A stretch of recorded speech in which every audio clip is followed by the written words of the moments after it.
আশা করছি আজকের এপিসোড আপনাদের অনেক ভালো লাগবে। বেশি কথা না বলে সবার আগে চলে যাব আজকের প্রথম ঘটনা। যে ঘটনাটি আমাদের সাথে শেয়ার করছেন রাহুল বসাক শ্রীমঙ্গল থেকে।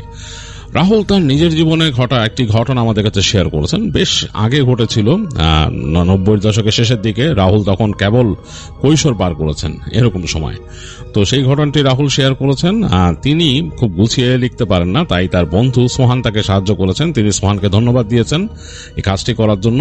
তো আমি চলে যাচ্ছি রাহুলের ঘটনায়, আমি আমার মতো করে শেয়ার করব। রাহুলের পারিবারিক ব্যবসা ছিল কাপড়ের ব্যবসা। রাহুলের বাবার বাজারে কাপড়ের দোকান ছিল, আর তারা ব্যবসা এক্সপ্যান্ড করতো। রাহুলের বাবা বিভিন্ন সময় তার চাচা বা আরো অন্যদের সাথে অন্য জায়গায় ব্যবসা এক্সপ্যান্ড করতো। তো তার খুব শখ ছিল রাহুলকে ইনভলভ করে দেওয়ার কোনো একটা ব্যবসায়। তো তিনি একটা দোকান দেওয়ার চিন্তা করেন, যেখানে সবকিছু বিক্রি হবে, মানে মুদির দোকান টাইপের। গ্রামের ওখানে তো আসলে কনফেকশনারি বলা যায় না, মুদির দোকানই সবকিছু পাওয়া যায়। তো এরকম একটা দোকান তার বাবা দিতে চাইলেন। তো তাদের একটা জায়গা ছিল, তো জায়গাটা কিন্তু বেশ রিমোট একটা প্লেসে। সেটা হচ্ছে গ্রামের যে পথ, মূল পথ থেকে বেরিয়ে এসে আরেকটা সাব রোড আছে, মানে সাব রোড মানে একটা উপসড়ক যেটা দিয়ে হেঁটে যাওয়া যায়। এই রাস্তাটা মূলত শুরু হয়েছে মেন রাস্তার থেকে অনেক দূরে, এবং এটা চা বাগানের পাশ দিয়ে আসছে। একদম সরু একটা রাস্তা, এটা দিয়ে হেঁটে যাওয়া যায় বা বাইসাইকেল নিয়ে যাওয়া যায়, অথবা কেউ ভ্যান, 3 চাকার ভ্যান বা এগুলো নিয়ে যাওয়া যায় আর কি, আর কিছু যাওয়া যায় না। তো এই রাস্তা ওখান দিয়ে আসছে, একপাশে চা বাগান, একপাশে আবার একটু মাঠের মতো, আবার চা বাগান, খোলা জায়গা, কিছু বাঁশঝাড় আছে। তো এরকম জায়গা দিয়ে রাস্তাটা আসছে। তো এসে এটা সরাসরি এই পাশের একটা এরকম রাস্তাকে ক্রস করে গেছে। ওই রাস্তাটাও মাটির রাস্তা, একটু বড়। তো ওই রাস্তার কর্নারেই কিন্তু রাহুলের বাবার জমি, মানে ওই জায়গায় তিনি চিন্তা করতেছেন যেটা দোকান করবেন। কারণ এই রাস্তাটা একেবারে বাঁক নিয়ে চলে গেছে সোজা যে শর্টকাটে বাজারে। তো যেতে গেলে কিন্তু বেশ কোয়াইট রাস্তা, মানুষজন নাই, চা পাতা বিস্তীর্ণ এরকম খোলা জায়গা, ওইটার বাইরে দিয়ে গেছে। তো মানুষজন চলাফেরা কম করে। কিন্তু তিনি যদি মোড়ে একটা দোকান ফেলতে পারেন, তাহলে ওই পাশে কিছু মানুষজন আছে, লোকালয় আছে, কিছু বাড়িঘর, যারা বাজারে যে ওই জিনিসপত্র কিনে, কিছু দরকার হলে বাজারে যায়, তো তারা সহজে এইখান থেকে জিনিসপত্র কিনতে পারবে। এবং দেখা যায় সন্ধ্যার পরেও আসতে পারবে। মানুষ সন্ধ্যার পরে এদিকে আসে না, একদম নীরব নিথর হয়ে যায় দেখে মানুষজন এই পথে চলাফেরা করে না, অনেকে ভয় পায়। একেবারে বিস্তীর্ণ জায়গা, তো চা বাগানের মধ্যে দিয়ে গেছে, মানে একপাশে চা বাগান, এর মধ্যে দিয়ে রাস্তা গেছে, এর জন্য মানুষ সন্ধ্যার পরে ওদিকে আর খুব একটা যায় না। বাজার যেতে গেলে মানুষ উল্টা ঘুরে ওই মেন রাস্তা দিয়ে যায়, আর বাজার তো থাকেও খুব কম সময়, রাতে তাড়াতাড়ি বন্ধ করে দেয় বাজারের দোকানপাটগুলা। তো মানে রাত হায়েস্ট 9টা পর্যন্ত চলে। তো তিনি চিন্তা করছেন, রাহুলের বাবা চিন্তা করছেন, তিনি যদি এখানে দোকান দেন, তিনি যদি এই দোকানটা রাত 9টা পর্যন্ত খোলা রাখেন, 9টা-10টা পর্যন্ত, তাহলে কিন্তু মানে মানুষজন এখানেই আসবে, এই মুদি জিনিস নিতে আর বাজারের দিকে যাবেন না। তো তিনি এগুলা চিন্তা করে তিনি ওখানে তার ছেলেকে রাহুলকে ইনভলভ করে দেন, বলে যে এই দোকানে কাজ শুরু কর। তো লোকজন নিয়ে যায়, তারা ওই হিসাব কিতাব করে জায়গা পরিষ্কার করে মানে দোকান বানানো শুরু করে। আর তার বাবা, রাহুলের বাবা, পরিচিত মানুষদেরকে বলেন, এলাকায় যারা মানে ওখানে কাছাকাছি যে ঘর বাড়ি আছে মানুষ, ওদেরকেও বলেন যে আমি দোকান করতেছি, আপনাদের আর বাজারে যাওয়া লাগবো না, এখানে দরকার হলে এখান থেকে কিনবেন। তো মোটামুটি অন্যরাও খুশি যে এখানে দোকান হচ্ছে। তো দোকানের পুরোপুরি একটা স্ট্রাকচার হয়ে যায় কয়েকদিনের মধ্যে, এবং এটার খুব সুন্দর করে বানায় স্ট্রাকচার উনি। যদিও টিনের দোকান, টিন দিয়ে তৈরি করা, টিনের চাল। এই নিচে তিনি ওই দোকানের মধ্যে ঢোকার জন্য সুন্দর একটা হ্যাচ তৈরি করেন, যে দোকান বন্ধ করে এই পাশ থেকে সামনে উনি এরকম গ্রিলের মতো লাগাই দিয়েছিলেন, যে রাত্রে তো মানে রাত 8টা-9টার পর বেশ রাত হয়ে যায়, বেচা কেনা তো হয়। উনি বুদ্ধিমান মানুষ, যেহেতু কাপড়ের ব্যবসা করেন অনেকদিন, যে টাকা পয়সা থাকে, চিন্তা করছে গ্রিলের মতো লাগাই দিচ্ছেন, যে সন্ধ্যার পর যদি মানুষ কাজ করে, ওই যেই কাজ করবে তিনি তো রাহুলকেই দায়িত্ব দিবেন চিন্তা করছেন। তো সব শেষ করে সে ওই নিচের মানে এখান থেকে সব বন্ধ করে হ্যাচ দিয়ে বের হয়ে আসবে, আর এই পাশে শুধু কোনো মতেই ইগুলা ঢাকনাগুলা, মানে উপরে যে শাটারের মতো আছে, ওরা নামায় তালা মেরে দিলেই হবে। বেশ সুন্দর করে করছেন আর কি ওনার হিসাবে এই জিনিসটা। তো এরকম হচ্ছে। তো দোকান মোটামুটি তৈরি হয়ে গেছে, রাহুলের বাবা মানুষ কিনে দেখাচ্ছে দোকানে। তো সবকিছু রেডি। এর মধ্যে মালটাল তোলা শুরু হলো, দোকানের মধ্যে মালপত্র তুলতেছে, গ্রোসারি আইটেম তুলতেছে। তো তুলতে তুলতে মোটামুটি বেশ তুলে ফেলছেন উনি। দোকান মোটামুটি সেট আপই, 2-1 দিনের মধ্যে খুলে দিবেন। তো কিছু কাজ তখনও বাকি আছে, মানে ওই যে তাদের শাটার লাগানো, তারপর ওই যে নিচে যে হ্যাচ করছে ওইটা লক লাগানো, ওগুলো আর কি একটু সুন্দরভাবে করবে, এগুলা করতে তাদের বাকি আছে। কারণ ওইখানে ওই যে যারা এই কাজগুলা করে, ওইখানকার যে ঝালাই মিস্ত্রি এরা এত দূর জিনিসপত্র টেনে এনে তখনও সময় ঠিক মতো দিচ্ছে না। তো মালপত্র তো তুলে ফেলছে, দোকান ঠিক মতো লক করা না গেলে তো সমস্যা। মানে মনের মধ্যে একটা থাকে নিজে এরকম জিনিসপত্র সহ দোকান এইভাবে তো খোলা রেখে যায় না। রাহুলের বড় ভাই মুকুল উনি ওই 2 দিন দোকানে ছিলেন আর কি, এই গোছাইছেন যে মালপত্র, রাত্রে উনি ওখানেই থাকছেন। তো এই 2 দিন রাহুল এসে সকালবেলা ওনাকে ছেড়ে দিয়েছেন, আর উনি তখন চলে গেছেন, আবার উনি সন্ধ্যার পরে আসছেন, এসে ওই তো পরে সারা রাত উনি দোকানেই ছিলেন। তো তৃতীয় দিন রাহুল যখন আসছে সকালবেলা, তো উনি বলতেছেন যে আমার মনে হয় জ্বর আসতেছে রে। তো রাহুল দেখলো যে তার দাদার গায়ে হাত দিল, দেখলো যে অনেক টেম্পারেচার, বললো জ্বর। তো সে বললো, হ্যাঁ দাদা তোমার তো অনেক জ্বর আসছে। হ্যাঁ বুঝতেছি না কি অবস্থা, আজকে ওই লোকের আসার কথা, ওই শাটার টাটার নিয়ে কাজ করবে যে, বলে আজকে আমার জ্বরটা আসলে আমি চাইছিলাম একটু আর্লি আসতে দোকানে, মানে তাড়াতাড়ি আসতে। রাহুল বলে অসুবিধা নেই, আমি তো আসি, তুমি যাও বাসায় যাও, অসুবিধা নেই, আমি দেখতেছি। তো দাদা বললো আচ্ছা তুই থাক। তো দেখলো যে তার দাদার জ্বরটা এমন আসছে যে সে ঠিক মতো হাঁটতেও পারতেছে না। তো বলে কি তোমার জ্বর আসলো কেমনে? কয় যে শুয়েছিলাম যে হঠাৎ করে রাত্রে অনেক ঠান্ডা লাগতেছিল, আর কি মানে উল্টা পাল্টা স্বপ্ন টপ্ন দেখছি এরকম। বলে তুই কি করিস না, তুই কাজ কর, অসুবিধা নেই, সব গোছায় ফেলাইছি, সবকিছু গোছায় ফেলাইছি, অসুবিধা নাই, প্রায় রেডি সবকিছু। শাটারের লোক আইলে ওরা শুধু কাজ করবো, এই তুই চাইলে এখন বেচা কেনাও করতে পারো ঠিক মতো, কিন্তু ঠিক হইব না। আব্বা যতক্ষণ পর্যন্ত আমি করে মানে প্রথম শুরু করতে না করবো হ্যার মতো, তার বাবার কিছু নিয়ম কানুন আছে, ওগুলা করার পরে ওই বেচা কেনা করিস না, থাক। তাই বলে তার দাদা বলে যে আচ্ছা দেখা হইব না সন্ধ্যায়, বলে তার দাদা চলে যায়। তো রাহুল সারাদিন থাকে তার মতো গোছায় টোছায়, সে সুন্দর করে মানে তার ভেতরে মানে খুব সুন্দর শেলফিং সেন্স ছিল, সব সুন্দর করে গোছায় টোছায় মোটামুটি সে রেডি করে ফেলছে। দুপুরের পরে ওই লোক আসে যে শাটার নিয়ে কাজ করবে, সে এসে ঠোং ঠাং কাজ শুরু করে, এটা ওইটা লাগাচ্ছে, এই করতেছে, মাপ নিতেছে, নিচে যে তাদের ওই একটা হ্যাচের মতো করছে, ওইটার দরজা কিভাবে লাগাবে, মেটাল শিট টিট আনছে। যাই হোক, রাহুল ওই লোকের সাথে কাজ দেখতেছে ঠোংটাং। এর মধ্যে তার বন্ধু আসলো, রাহুলের বন্ধু আলম, সে জানতো যে রাহুল এখানে আছে। আলমের সাথে অনেক গল্প গুজব করলো। তো আলমের সাথে গল্প করতেছে, এই সময় তাদের বাসার থেকে ছেলেটা আসছে, অলরেডি পড়ন্ত বিকেল, তখন এসে খবর দিতেছে যে আজকে দাদা আসতে পারবে না, মুকুল দাদা, উনি জ্বর আসছে, অনেক শরীর খারাপ, আপনারা কইছে যে আপনার এই দোকানে থাকতে হইব রাত্রে। তো রাহুলের কাছে একটু অস্বস্তি লাগছে যে সে তো এর আগে থাকে নাই দোকানে, আজকে থাকতে হবে। যাক, এখন দাদার শরীর খারাপ, কি করার। সে বলে আচ্ছা যা, আমি আপনার খাবার দিয়ে যাবো, ওই বাসার ছেলে বলে রাত্রেবেলা খাওয়ান দিয়ে যাবো। আচ্ছা ঠিক আছে, খাওয়ান দিয়ে যাইস, এই 2 জনে খাওয়ান আনবি, আমার লগে আলম থাকবো। তা আলম বলে যে আমি থাকুম তোর লগে, হ্যাঁ তুইও থাকবি, আমি একা একা পারুম না এরম থাকতে। তা আলম বলে আচ্ছা ঠিক আছে। তো ওই ছেলেরা সে বলে দেয় যে এবং তার স্পেশাল, মানে রাহুল একটু আদরের ছিল বাসায়, স্পেশাল তার প্রিয় খাবার এসে বলছে যে মারে খুবই ইলিশ মাছ দিতে, ইলিশ মাছ রান্না করে দিতে, আমি খামো, আলম খাইবো, এরকম করে বলে আর কি। তো ওই ছেলেটা চলে যায়।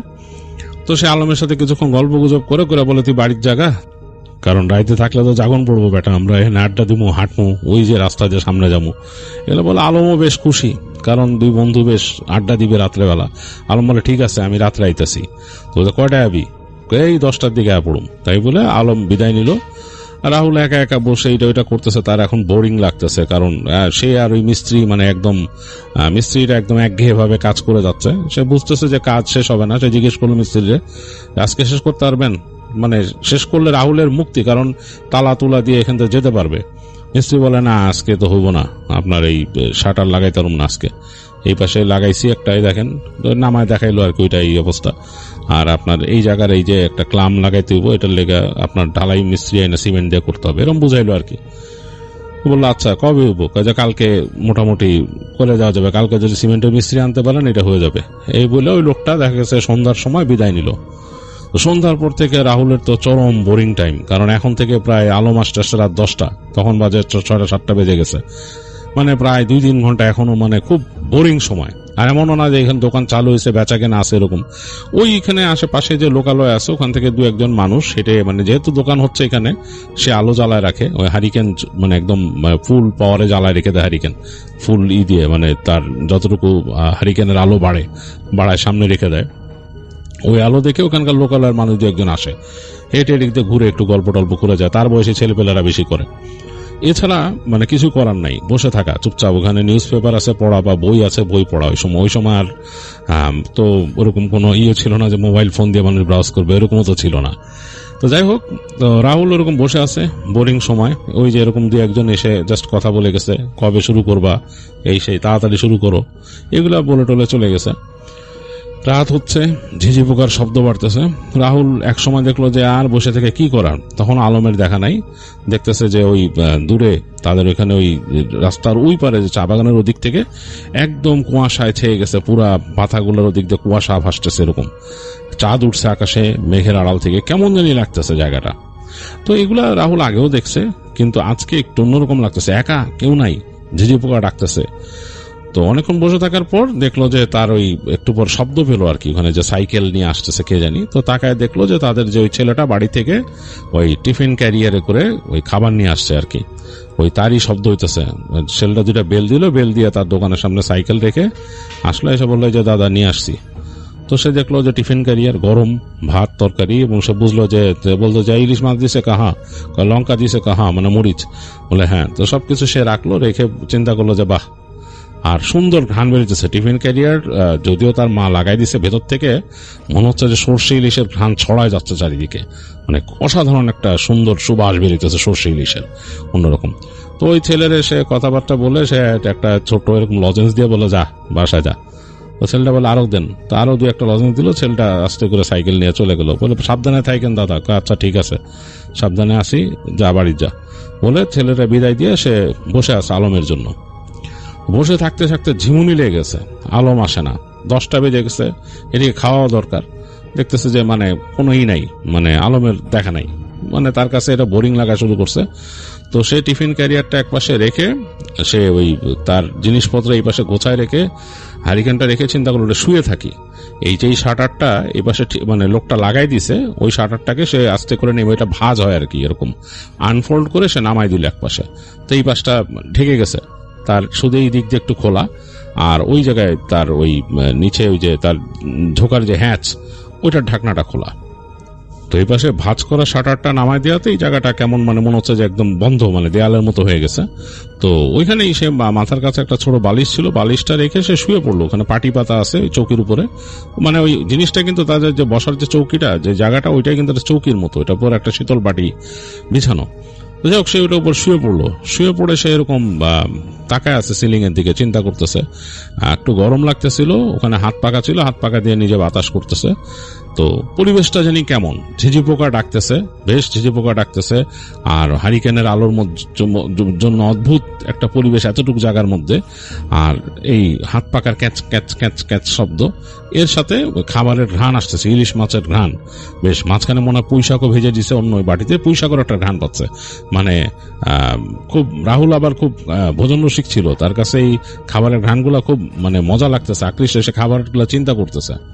কিন্তু এর মাঝে সে ক্লান্ত হয়ে গেছে, সারাক্ষণ এই বসে থেকে এটা ওইটা করে খুব ক্লান্ত। তো ওই পাখা ঘুরাইতে ঘুরাইতে কোন সময় যেন সে ঘুমায় পড়ছে, তার খেয়াল নাই কতক্ষণ ঘুমাইছে সে বলতে পারবে না। তো হঠাৎ করে ধূপধাপ শব্দ হওয়াতে তার মানে ঘুম থেকে উঠছে, সে লাফ দিয়ে উঠছে ঘুম থেকে, মনে হলো যে তার শাটারের মধ্যে কেউ বাড়ি দিছে ধাপ ধাপ করে। তো সে লাফ দিয়ে উঠছে, লাফ দিয়ে উঠে বলে এই কে রে, এই কে? তখন তো আলমের কণ্ঠ শুনতেছে, এই আমি আইসি, কি অবস্থা? তো বলে ও আচ্ছা আইসোস, বলে সে তাড়াতাড়ি পাখাটা রাখলো। এটা বলে আমি তো ঘুমায় গেছিলাম, বলতে বলতে সে উঠলো যে আমি ঘুমায় গেছিলাম। দেখলো যে টিফিন ক্যারিয়ারটা তার পাশেই রয়েছে, তো সে এরকম সরাই এই পাশে রাখলো শাটারের কাছে রেখে, বলে যে দাঁড়া আইতাছি আমি, বলে সে শাটারটা ভেতর থেকে ওঠানোর চেষ্টা করলো না, কারণ বেশ ভারী ঝামেলা, এটা বাইরে থেকে নামাইলে বা উঠাইলে সুবিধা। সে তাড়াতাড়ি হ্যাচের দিকে গেল, মানে হ্যাচটা হচ্ছে এরকম যে তার চৌকির থেকে নেমে মানে 2-3টা সিঁড়ি এরকম মাটির নিচ, মানে এরকম নিচ দিয়ে গেছে, আবার 2-3টা সিঁড়ি দিকে উঠছে, অনেকটা মানে মাটির নিচ দিয়ে চলাফেরা করার মতো একটা জায়গা। হ্যাচটা হচ্ছে এরকম একটা ব্যবস্থা। তো যাই হোক, সে ওই মানে এটা মজাই লাগে তার কাছে। তো সিঁড়ি দিয়ে সে এরকম নামলো, 2-3টা নেমে ওই পাশ দিয়ে উঠলো, ওই পাশ দিয়ে ঢাকনা কিন্তু খোলা। তো উঠলো, উঠার পর দেখে ঝিঝি পোকার শব্দ আরো বেড়ে গেছে, কেন ফাঁকা জায়গায় বের হয়েছে সে। বের হয়ে সে মাথা ঘুরায় দেখতেছে ডানে বামে কেউ নাই। এই মাত্র কথা বললো আলমের সাথে, আলম বাড়ি বলে এই কিরে তুই কই, মানে সে হারিকেনটা নিয়ে আসছে কিন্তু হাতে করে, কিরে তুই কই? দেখছে কোনো শব্দ নাই, ঝিঝি পোকার ডাক। আর বাইরে দূরে দেখা যাচ্ছে ওই যে বিস্তীর্ণ যে জায়গা, চা বাগান, ওইখানে মনে হচ্ছে যে কুয়াশা আরো বেড়ে গেছে, মানে এক কোমর সমান কুয়াশা ওই জায়গায়। তো সে উঠে বেরোলো। এতক্ষণ কিন্তু তার লাগতেছিল হচ্ছে গরম, এখন বেশ ঠান্ডা ঠান্ডা লাগতেছে, মানে এই যে ঘুম থেকে ওঠার পর বেশ ঠান্ডা ঠান্ডা লাগতেছে। তো অবাক হয়ে গেল, আরে আলমের ডাক শুনলে কই গেল, বলে এই তুই কই গেলি, মানে তুই কি মানে কি জল বিয়োগ করতে বসছিস কোথাও, আবার এরকম বলতেছে আর কি। সে হেঁটে গেল ওই শাটারের কাছে, যেখানে শাটারে বাড়ি দিয়েছিল আলম, ওই দোকানের এই পাশ থেকে তো খোলা একটা গাছ আছে, গাছের পাশ থেকে পেছনে অন্ধকার। তো সে ওদিকে দাঁড়ালে, এই আলম তুই কই। তো এগুলো বলতে বলতে সে আবার ওই যে এই পাশে যে তার যে একটা শাটার নামাইছিল ওই 2 ভাঁজ করে খুলে ফেললো, খুলে উপর দিকে উঠাই দিল। উঠাই দিয়ে সে হারিকেন নিয়ে একটু সামনে গেছে ওই গাছের ওই পাশে দেখতে যে আলমকে ওদিকে এসে মনে করছে হয়তো যে আলম বাড়ি টাড়ি দিয়ে সে হয়তো জল বিয়োগ করতে বসছে এখানে। তো হারিকেন বাড়াই ধরে সামনে দেখতেছে, গাছগাছালির মধ্যে কিচ্ছু দেখা যাচ্ছে না, হারিকেনের আলো সামান্য একটু গেছে এবং খুব লাউডলি ঝিঝি পোকার ডাক আসছে, ঝি ঝি ঝি ঝি কানে লাগতেছে, কোনো সাড়া শব্দ নাই। সে অনেকবার ডাকলো আলম আলম বলে, কোনো সাড়া শব্দ নেই। চিন্তা করলো কি হলো, কই গেল, আজব তো, এরকম তো হওয়ার কথা না, এরকম করেও না আলম, ডাক দিয়ে সরে যাবে। চিন্তা করলো যে আমি কি আসলেই আলমের ডাক শুনছিলাম, আমরা ঘুমের মধ্যে স্বপ্ন দেখছি এটা। আর এখন তো নিশ্চয়ই অনেক বাজে, হাতে তো ঘড়ি লাগানো নাই, তার ওই ঘড়িটা খুলে রাখছে দোকানে। তো এইসব ভাবতে ভাবতে সে হেঁটে চলে আসলো শাটারের কাছে, খোলা শাটারের কাছে। তো সে দাঁড়ায় হারিকেনটা রাখছে ওই পাশে চৌকির উপর রেখে, তাকাইতে কিরে, তার ওই যে টিফিন ক্যারিয়ারটা রেখে গেছিল যে ওই পাশে, সে টিফিন ক্যারিয়ারটা নাই। টিফিন ক্যারিয়ার নাই, কিন্তু মানে তার যে খাবারের গন্ধ ছিল সেটা মৌ মৌ করতেছে, মনে হচ্ছে যে খাবার কেউ খুলে ওখানে খুলছে। চিন্তা করলো কিরে, আলম এসে ঢুকছে নাকি, টিফিন ক্যারিয়ার কেন নিবে, আর ও টিফিন ক্যারিয়ার নিয়ে শব্দ করবে না, এগুলা কেমন দুষ্টুমি, এটা তো করতো না কখনো, তার বন্ধু এরকম না। তো সে মানে একটু অবাক হয়ে দিক ওদিক তাকাইতে যায়, পিছন দিকে তাকায় দেখলো যে তার যে হ্যাচটা যেখান থেকে সে বেরোছে, হ্যাচের পাশে টিফিন ক্যারিয়ারটা রাখা এবং বাটিগুলা সব খোলা, মানে এরকম মানে 3টা বাটি ছিল এরকম, তো বাটিগুলা এলোমেলো ভাবে রাখা। সে অবাক হয়ে গেল, কিরে এই টিফিন ক্যারিয়ার খুলে বাটি এইভাবে রাখছে কে।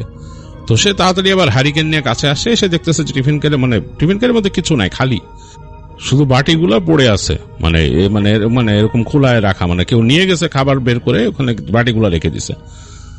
তো এইটা দেখে তো আসলে রাহুলের মানে পুরা মাথা খারাপ, যে ঘটনাটা কি, মানে এটা কি হলো। তো রাহুল তখন চিন্তা করতেছে যে এটা কি গ্রামের কিছু ছেলে পেলে আছে যারা ডান পিঠে, ওরা করছে নাকি কাজটা, তার সাথে কি এটা কি দুষ্টমি করতেছে, তারা বুঝতে পারছে যে এখানে আছে, হয়তোবা তার আশপাশ দিয়ে যাওয়া আসা করছে, দেখছে যে ভিতরে মানুষ আছে, হয়তো উকিঝুঁকিও মারছে কোনোভাবে, দেখছে টিফিন ক্যারিয়ার, তো চিন্তা করছে যে দুষ্টমি করে খাওয়াটা নিয়ে যাই, তারা অনেকে এরকম দুষ্টমি করে গ্রামে। তো রাহুল এটা চিন্তা করে তার খুব রাগ উঠলো। তো সে চিৎকার করে বলল যে এই তোরা কে ফাইজলামি করোস আমার সাথে, যদি ধরা পড়োস এই যে লাঠি আছে, লাঠিতে পিটে একদম হাড্ডি সব গুড়া গুড়া করে ফেলাম। তো এইটা রাহুল জাস্ট বলছে, বলার সাথে সাথে দেখে যে অনেকগুলো ঢিল উড়ে এসে তার দোকানের মধ্যে পড়লো ঠাড়াস ঠাড়াস করে, এবং মনে হচ্ছে যে অনেক মাটির ঢেলার মতো। তো পড়তেছে যে দোকানের যে ওই উপরের চাল, তারপর পাশের যে টিনের শেড দেওয়া, ওগুলো সবগুলোর মধ্যে লেগে ভেঙে গুড়া গুড়া হয়ে যাচ্ছে, এরকম মাটির ঠেলা এবং শক্ত শক্ত মাটির ঠেলা, এবং এত জোরে আসা শুরু করছে। অবাক হয়ে গেল রাহুল, অবাক হচ্ছে নিজের গায়ে লাগে না একটাও। তো সে তাড়াতাড়ি মানে ভয় পেয়ে গেছে, এত এত বেশি ঢেলা উড়ে আসতেছে। তো সে বলতেছে আবার ফাইজলামি করোস, মানে সে তখনও হার মানে নাই। রাহুল বলতেছে আবার ফাইজলামি করোস, আমি শুধু ধৈর্য নেই তোকে একটারে, তোর কি করি আমি, তুই দেখিস এ লাঠি আছে, দাঁড়া এই দাঁড়া, তোরা তোর আমি দেখাইতেছি বলে সে তাড়াতাড়ি ওই শাটার দিয়ে ঢুকে গেছে এবং তার ওই নিয়ে টিফিন ক্যারিয়ার নিয়ে সে ঢুকে গেছে ভিতরে, মানে টান দিয়ে টিফিন ক্যারিয়ারের বাটিগুলো নিয়ে সে ঢুকে নিচের যে হ্যাচটা নামাই দিছে। এর কিন্তু ইট কিন্তু বা ওই ঢেলা, মাটির ঢেলা অনবরত এসে পড়তেছে তার দোকানের মধ্যে। তো সে ভিতরে ঢুকে দেখলো যে ওই তার যে সামনে ফাঁকা জায়গা, ওইখান দিয়ে মানে ঢেলা এসে উড়ে তার এই চৌকির উপর পড়ে গুড়া গুড়া হয়ে গেল, মাটির ঢেলা এবং শক্ত। সে বুঝতে পারছে ওগুলো ওই যে ভিতর থেকে, ওই বাগানের ভিতর থেকে, ওই যে লম্বা বিস্তীর্ণ জমি আছে ওখান থেকে উড়ে আসতেছে। তো এবার একটু ভয় পেয়েছে রাহুল, যে ছেলে পেলে এইভাবে ইট মারতেছে, মানে একেবারে অনেক। তো সে অনেক কষ্টে ভেতর থেকে শাটারটা নামাই দিল, ওই সামনে শাটারটা তাড়াতাড়ি নামাই দিল। নামাই যখন দিছে শাটারটা, দেখে শাটারের মধ্যে এসে ধড়াম ধড়াম করে আরো বেশি, মানে এতক্ষণ মনে হয় শাটারের দিক দিয়ে কম আসছে, মনে হচ্ছে কেউ বুঝে শুনে ঢিল মারতেছে, যে এই শাটারটা যখন উঠানো ছিল ঢিল মারলে ভিতরে ভরে যাবে ঢিলে। তো যখনই সে শাটারটা নামাইছে তখন ওই শাটারের দরজার মধ্যে মারতেছে। তো রাহুল এখন ভয় পেয়ে গেছে, বেশ ভয় পেয়ে গেছে, এই এত বেশি ঢেলা পড়াতে সে ভয় পেয়ে গেছে, এবং তার চালের মধ্যে, দোকানের চালের মধ্যে এসে পড়তেছে, ঢাস করে ডেকে ভেঙে যাচ্ছে এরকম, এবং ভয়ঙ্কর শব্দ হইতেছে। তো রাহুল তাড়াতাড়ি ওই তার মানে ওই শাটার নামাই দিয়ে শাটারটা চিন্তা করলো লাগানো যায় কেমনে। তো সে খেয়াল করে দেখলো যে হ্যাঁ এটা শাটারের মানে ভেতর থেকে আটকানোর একটা ব্যবস্থা করছে, সে করলে সেরকম আংটার মধ্যে লাগে। তো সে কেউ মতো আংটার মধ্যে লাগাই দিয়ে সে ওই জায়গায় ওই যে তার হাত পাখার ওই ডান্ডিটা ঢুকায় রাখলো ভিতরে, যাতে ওই শাটার কেউ টেনে না খুলতে পারেন। সে ভয় পেয়ে গেছে এখন যে কারা এরকম আক্রমণ করছে। দোকানের মধ্যে অনেক মালপত্র আছে তার, এবং যে খাবার নিয়ে গেছে মানে তার মানে খাবার নিয়ে গেছে, তারা এসে আবার মালপত্র নেয় নাকি, এই জন্য সে অনেক ভয় পেয়েছে। আর এই পাশে যে যতটুক অংশ খোলা আছে তার এখানে শাটার এই পাশে, ওইটার মধ্যে কিন্তু লোহার রিল লাগাই দিছে এরকম, ওই যে লোক ঝালাই করে। তো সুতরাং ওই দিক দিয়ে কেউ ঢুকতে পারবে না। আর এই পাশে তার যে ওই যে হ্যাঁচটার ভেতরের অংশ, ওইটা ওই পাশে তো সে লাগাই দিছে নেমে, ভেতরের অংশটা খোলা। তো যত ভয় রাহুলের ওই দিকে তাকাই যে কেউ যদি এখান থেকে ঢুকে চুরি ডাকাতি করতে, কারণ এত বেশি এরকম ঢেল এসে পড়তেছে। তো এক সময় রাহুলের মনে হইল এত ঢিল বৃষ্টিতে যে মানুষের পক্ষে এইভাবে ঢিল মারা সম্ভব না, এত ঢিল। এবং ডান পিঠে ছেলেপেলেরা এইভাবে মারবে না। চোর ডাকাত হলে যদি ডাকাত হয় তাহলে একদম আক্রমণই করবে, সে সবকিছু নিয়ে যাবে, এইরকম তো করবে না। আর তাদের এলাকায় এরকম ডাকাতির রেকর্ড নাই যে তাদের এরকম দোকানপাট ডাকাতি করে নিছে, কিরকম চুরি হয়েছে, বাট ডাকাতির এরকম রেকর্ড নাই। আর এত ঢিল কে মারবে? এবং হঠাৎ করে সে এটা বলার পরে ঢিল মারছে, মানে তার কাছে একটু মিলতেছে না। আবার আলমের কণ্ঠ শুনছিল, আলম কই গেল? এগুলো চিন্তা করে সে ভয় পাচ্ছে অতি প্রাকৃত কোনো কিছু কিনা। একটু পরে সে শব্দ পেল তার দোকানের আশেপাশে হাসির শব্দ, মানে কে জানি হাসতেছে, খ্যানখ্যানা কণ্ঠে হাসতেছে, পুরুষ কণ্ঠ। খ্যানখ্যানা কিন্তু কেমন জানি হাসিটা মানে খুব স্বাভাবিক কিছু না, মানে কেমন করে হাসতেছে একায় বেকায়, মানে কণ্ঠটাকে একদম নর্মাল রাখতেছে না। হাসলে মানুষ যেরকম থাকে সেরকমও না, সাধারণ একটা মানুষের হাসির মতো না, মানে গায়ে কাটা দেয়া টাইপের। তো রাহুল ভয় পাইছে, অনেক ভয় পাইছে। হাসতে হাসতে হঠাৎ দেখলো তার ওই যে সামনের যে শাটারটা, ওইটার মধ্যে কিল মারলো মনে হলো, হাত দিয়ে ধাম ধাম করে কিল দিল, দিয়ে ঠিক আলমের কণ্ঠে বলতেছে, এই রাহুল। তারপর আবার কণ্ঠটা চেঞ্জ হয়ে গেল, কেমন যেন নাকি কণ্ঠে বলছে, এই রাহুল দরজা খোল, দরজা খোল, এরকম বলতেছে। তো রাহুল ভয় পাইছে, সে বুঝতে পারছে যে এটা আসলে স্বাভাবিক কিছু না, অতিপ্রাকৃত কোনো কিছুই। রাহুল একদম মানে সেটাই গেছে, সেই যে পাশে তার বেড়াটা এবং একটা খুঁটি ছিল, খুঁটির সাথে সে সেটাই গেছে, তার সাথে যে বালিশটা ছিল বালিশটা নিছে, এবং টান দিয়ে তার ভাইয়ের কাঁথা ছিল কাঁথাটাও নিছে, সারা গায়ে পেঁচায়। ভেতরটা কিন্তু মানে তার হারিকেনের আলোতে যতটুকু আলো এতটুকু, এবং এর মধ্যে সে এরকম শব্দ শুনতেছে। এখন আর কেউ ডাকতেছে না, কিন্তু ওই যে হাসির শব্দ আর মাঝে মাঝে ঢেল পড়তেছে এরকম। তো সে ওই ফুটির সাথে হেলান দিয়ে তাদের মানে রাহুল তাদের একটা ধর্মীয় মন্ত্র জানতো, সেটা মনে মনে পড়তেছে। সে পড়তে পড়তে পড়তে সে মানে খুব ভয় পেয়েছিল, ভয় পেয়ে নিজের মধ্যে সে ডুবে গেছে। ডুবে যে সে চোখ বন্ধ করে এরকম পড়তেছে। তো কোন সময় সে ঘুমায় গেছে সে বলতে পারে না, হয়তো ক্লান্তিতে অথবা ভয়ে সে ঘুমায় গেছিল। তো তার আর কিছু খেয়াল নাই। তার ঘুম ভাঙছে সকালবেলা। তো সকালবেলা তার ঘুম ভাঙছে তার দাদার কণ্ঠে, মানে সে হঠাৎ করে ঘুমের অতলে তলায় ছিল। তো সে মূলত দূর থেকে তার দাদা ডাকতেছে, তো লাফ দিয়ে উঠে তাকায় দেখে যে তার দাদা তার সামনে দাঁড়ালো এবং তার গায়ে হাত দিয়ে এরকম ডাকতেছে তাকে। সে খুঁটির সাথে এরকম মানে এরকম খুঁটিতে হেলান দিয়ে শুয়েছিল। তো দাদা বলে, কি হয়েছে তোর? তার দাদার চোখ জিজ্ঞাসা দৃষ্টি, কেমন জানি মানে ভয় পাইতেছে। সে বলে, দাদা রাত্রেবেলা ভয় পাইছি। তো দাদা বলে, দোকানের আশেপাশে এত ইট কেন, মানে এত কেন, মাটির ঢেলা কেন? বলে, জানি না। তো দাদাকে সে বললো রাতে কি হয়েছে। তো তার দাদা শুনে মুখ শুকায় গেছে, বলছে যে খারাপ কিছু আসছিল এখানে, তোর এইভাবে বলা ঠিক হয় নাই, যে তুই যে বলছিস যে লাঠি দিয়ে পিটামু এসে, এজন্য তুই দেখ দোকানে বাইরে আয়। তো বললো, তো রাহুল আসলো দাদার সাথে, এসে দেখে তার দোকানের সামনে ওই যে এখানে তাদের ওই যে হ্যাঁচটা আশেপাশে শুধু মাটির ঢেলা দিয়ে ভরা, একদম মানে দুনিয়ার মাটির ঢেলা, মানে ভেঙে পড়ে আছে ওইখানে আস্ত আস্ত ঢেলা। তাদের ওই যে শাটারের মধ্যে এরকম ঢেলা যে ভাঙছে বাড়ি, সেটার দাগ, মানে তাদের টিনের চালের মধ্যে ঢেলা যে এসে বাড়ি দূর থেকে এসে বাড়ি খেয়ে ভেঙে গুঁড়ো হয়ে পড়ছে সেই দাগ, মানে এবং পুরো মাটিরই। তো তার দাদা বললো যে এইগুলা খারাপ জিনিস, এটাই না। সে বললো যে ওই যে খাবার এরকম নিয়ে গেছে। বললো, ওই রকমই তুই একলা, তোর আসলে থাকা উচিত হয় না একলা। আলম তো আসলো না, কেন আসলো না, আলমের ব্যাপারটা কি হলো? যাক, তুই বাসায় যা। তার দাদা ওই যে সাইকেল নিয়ে আসছিল, বলে যে সাইকেল নিয়ে বাসায় চলে যা। তো তখনও রাহুল ভয় পাইতেছে, ভয় পাইছি না, এখন দিনের বেলা কিচ্ছু হবে না, যা বাসায় যা, আমি আসি বলে তার দাদা তাকে বিদায় দিল।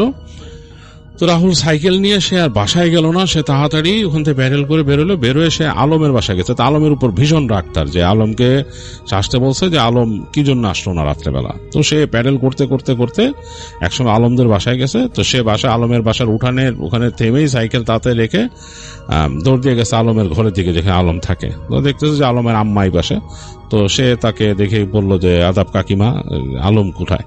তো বললো যে আলম তো ঘরে আছে বাবা, ও রাত্রে তো বাইরে ছিল, দেখলাম খুব অসুস্থ, সকালবেলা দেখলাম খুব অসুস্থ। তো বলে কি হয়েছে? তখন রাহুল অবাক হয়ে গেল যে কি হয়েছে, বলে জানি না, বলে কি হয়েছে, বাইরে গেছিল রাত্রে। তো তাড়াতাড়ি রাহুল গেল আলমের এখানে, যে দেখতেছে যে আলম বিছানায় শুয়ে আছে এবং তার পাশে একটা এরকম বাটিতে রাখা, এবং তাদের ওইখানে যে ছেলে আলমদের বাসায় কাজ করে একটা ছেলে, সে ওই পানি পট্টি দিয়ে রাখছে মাথায়। তা আলম তো রাহুলকে দেখে একদম শুকায় গেছে, মুখ শুকায় গেছে, বলে যে দোস্ত। তো এবার রাহুল বলছে কি হয়েছে তোর? কারে দোস্ত আর কইস না, রাতটা এমন ভয় পাইছি। মানে কারে আমি রাত্রেবেলা বেরিয়েছি তোর এখানে যাওয়ার জন্য, তো রাতটা তো সুন্দর, আমাদের এখান থেকে বের হয়ে গেছি, যাচ্ছি রাস্তা দিয়ে। তো ওই যে ওই চিপা রাস্তাটা, ওখান দিয়ে আসতেছিলাম। তো আস্তে আস্তে হঠাৎ করে শুনি যে ওখানে কে জানি শীষ দেয়, ওইখান থেকে আমার শীষ দিতেছে কে। তাই আমি ভাবলাম যে আমাদের বন্ধু নাকি। তো ওদের এক ফ্রেন্ড ছিল বকুল, বলে যে মনে করছি যে বকুল ওখান থেকে শীষ দেয় নাকি, আমার হয়তো দেখছে। তো সে নাকি তাকায় বলছে, এই বকুল কিরে তুই কি এনে আসোস? তো তখন নাকি শীষটা আরো চেঞ্জ হয়ে গেছে, মনে দুষ্টুমি করে শীষ দিতেছে। তো সে মনে করছে যে বকুলই দুষ্টুমি করে তাকে শীষ দিতেছে রাত্রেবেলা দেখে। তো সে সেখানে থেমে দাঁড়ায়, ওই যে হাতে টর্চ লাইট ছিল, লাইট মারছে। তো লাইট মারার পর দেখে যে ওখান থেকে হেঁটে সরে গেল ওই পাশে কে। তো আলম চিন্তা করছে যে আচ্ছা এটা কি বকুল গেল ওদিক থেকে।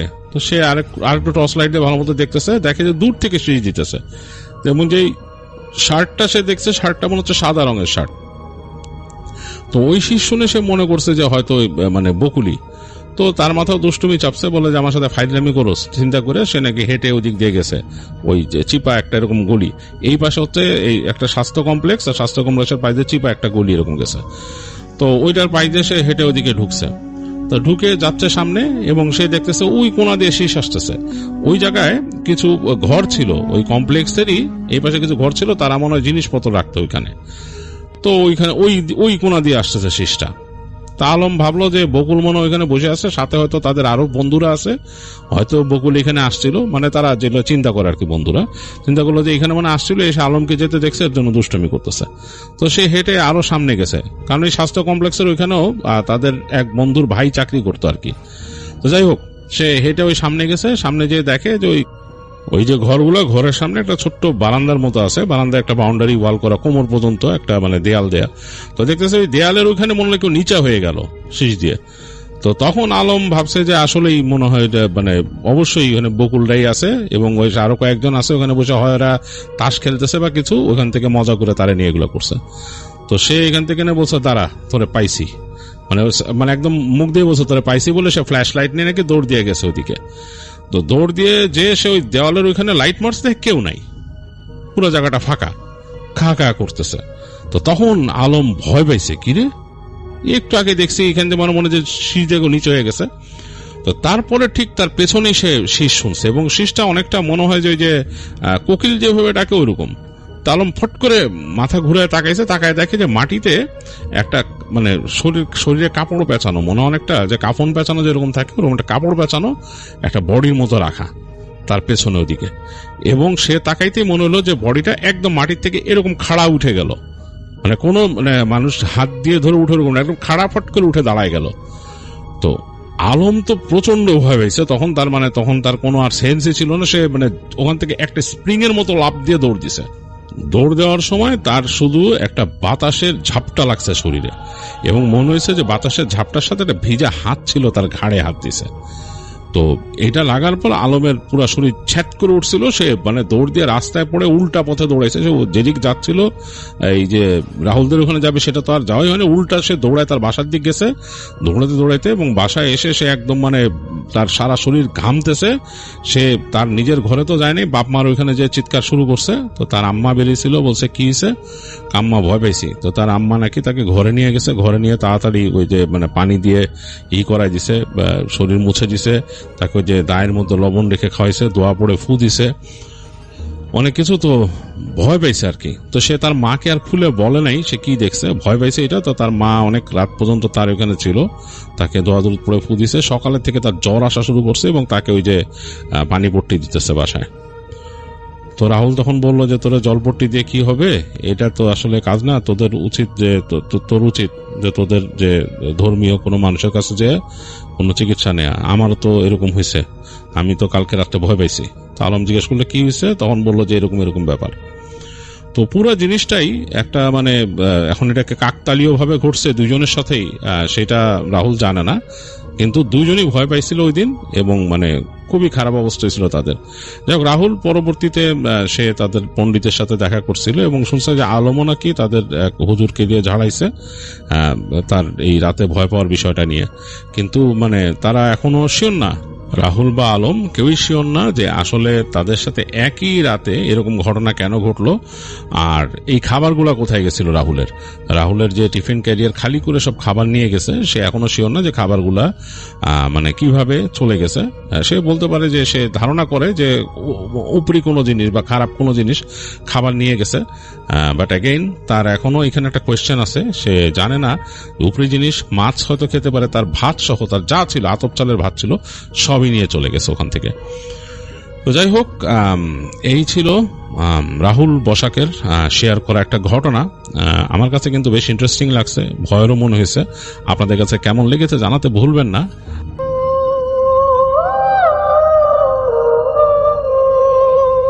সেদিন বাইরে ছিল অমাবস্যা।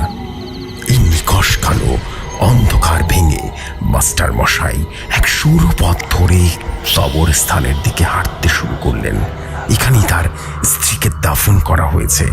চারিদিকে ঝিঝি পোকার ডাক ভেসে আসছে। মাস্টার মশাই কবরস্থানের সামনে এসে থমকে গেলেন। তার স্ত্রীর কবরের সামনে এক বোরকা পরা মহিলা দাঁড়িয়ে আছে। তিনি ধীরে ধীরে এগিয়ে গেলেন মহিলার কাছে। তিনি সামনে গিয়ে দেখতে পেলেন, এ কি, এটা তো তার স্ত্রী আমেনা। মাস্টার মশাই ভয়ার্ত গলায় বললেন, এটা কি করে সম্ভব? তুমি কে? তুমি তো মৃত। মহিলা খুব দ্রুতই তার চেহারা বদলে ফেলে, ভয়ঙ্কর এক রূপে বলে উঠল, আমি প্রেত।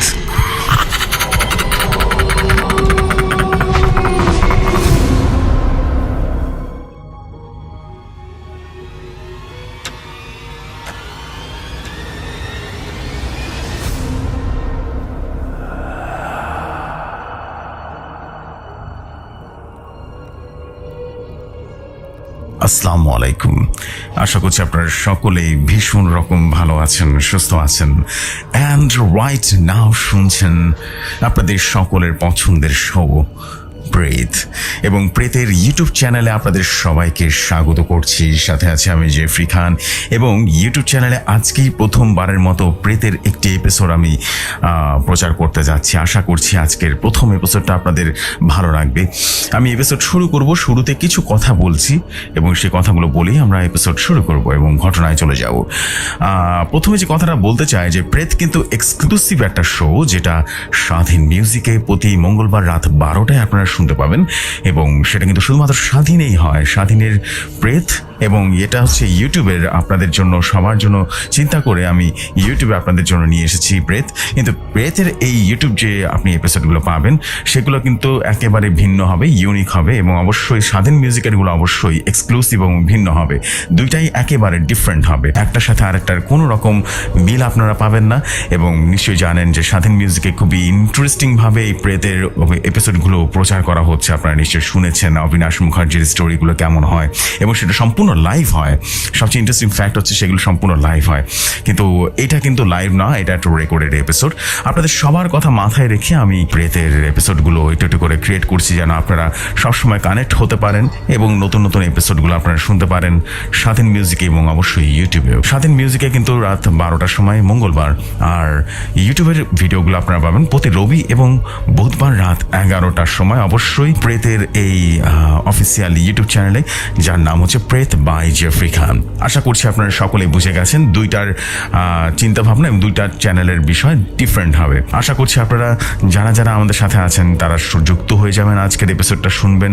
এবং আপনারা যদি চান যে প্রেতে আপনারা ঘটনা পাঠাবেন, প্রেতের ইউটিউব চ্যানেলে আপনারা যদি ঘটনা পাঠাতে চান, তাহলে আপনাদের যেটা করতে হবে সেটা হচ্ছে একটা ইমেল আইডি আছে, উইচ ইজ pretbyjeffreykhan@gmail.com, pretbyjeffreyKhan@gmail.com। ঠিক এই ইমেলে গিয়ে ঘটনা সেন্ড করে দিলে চলবে, আর কিছু লাগবে না। অবশ্যই ইউনিক হতে হবে স্টোরিটা, আমি সেটাই চাই। এবং আশা করছি আজকের প্রথম স্টোরিটা আপনাদের ভালো লাগবে। আজকে একটা পিশাচের ঘটনা আমরা শুনবো, এছাড়া একটা প্রেতাত্মার একটা ঘটনা শুনবো। আমরা খুব এনজয়েবল একটা স্টোরি হতে যাচ্ছে, আশা করছি আপনাদের ভীষণ রকম ভালো লাগবে। শুরু করছি প্রেতের অফিসিয়াল ইউটিউব চ্যানেলের প্রথম এপিসোড। পুরো এপিসোডটা যদি ভালো লাগে কমেন্ট করে জানিয়ে দেবেন আপনাদের মূল্যবান বক্তব্য। আশা করছি আপনারা সবসময় আমার সঙ্গে থাকবেন। চলে যাই প্রথম ঘটনায়।